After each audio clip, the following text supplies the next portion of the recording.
പുതിയൊരു വീഡിയോയിലേക്ക് ഏവർക്കും സ്വാഗതം. നെടുങ്കുന്നംപള്ളിയിലെ പുഴുക്ക് നേർച്ച കഴിക്കാൻ ഞാനും ജൈനമ്മച്ചിയും നമ്മുടെ ജെറോണിയും കൂടെ ഒന്നിച്ച് പോവാണ് കേട്ടോ. ആദ്യമായിട്ടാണ് ഞങ്ങൾ അവിടുത്തെ പുഴുക്ക് നേർച്ച കഴിക്കാൻ പോകുന്നത്.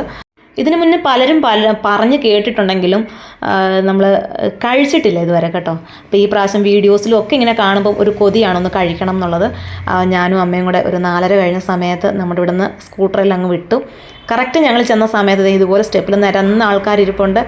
നമ്മൾ ചെന്ന ടൈമിങ്ങും ഭയങ്കര കറക്റ്റായിരുന്നു. ദണ്ട് ഇലയൊക്കെ കൊടുത്ത് തുടങ്ങുകയാണ് കേട്ടോ. അപ്പോൾ തേക്കലയിലാണ് ഇവിടെ ഈ നേർച്ച വിളമ്പുന്നത്. ഞങ്ങളും ചെന്നു. അവിടെ പോയി നിന്നപ്പോഴത്തേക്കും നമുക്കും തേക്കലയൊക്കെ കിട്ടി. ഞങ്ങളിത് അത് വാങ്ങിച്ച് കയ്യിൽ പിടിച്ചിരിക്കുകയാണ്. നമുക്ക് ആദ്യമായിട്ടായതുകൊണ്ട് തന്നെ ഇതെങ്ങനെയാണ് ഓരോരുത്തർക്കും ഓരോ ഇല അല്ല കൂടുതൽ ഒന്നും നമുക്കറിയത്തില്ല. നമുക്ക് കിട്ടിയ ഇല കുഞ്ഞിനും എനിക്കൂടെ ഉള്ളത് ഞാൻ വാങ്ങിച്ച് കയ്യിൽ വെച്ചു. അപ്പോൾ അത് നിരന്ന ആൾക്കാരിക്കണം. അപ്പോൾ നമ്മുടെ വിചാരം പെട്ടെന്ന് വിളമ്പും എന്നൊക്കെ ആയിരുന്നു. പക്ഷേ ഞങ്ങൾ കുറേ നേരം അവിടെ വെയിറ്റ് ചെയ്തു കേട്ടോ.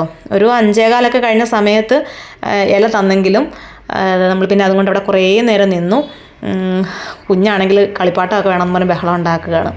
അപ്പോൾ ഒരു 5:30-5:45 സമയത്തിനുള്ളിൽ ഇതുപോലെ കൊട്ടയിൽ പുഴുക്ക് നേർച്ചയുമായിട്ട് ആളുകൾ ഇറങ്ങി വരികയാണ്.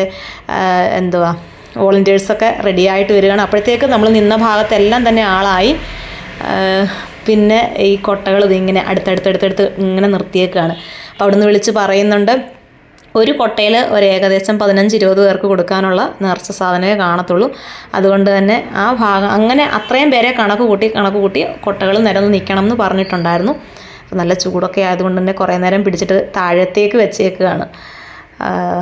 നോക്കി ഇരുന്നൊരു 6 മണിക്ക് ശേഷം നമുക്കും പുഴുക്ക് നേർച്ച കിട്ടി. ആദ്യമേ കിട്ടിയപ്പോൾ തന്നെ ഞാൻ വീഡിയോ എടുത്തു. കാരണം നമുക്കിതിൻ്റെ കഴിച്ചു തുടങ്ങിക്കഴിഞ്ഞാൽ പിന്നെ ബാക്കിയൊന്നും കാണത്തില്ലെന്നറിയാം.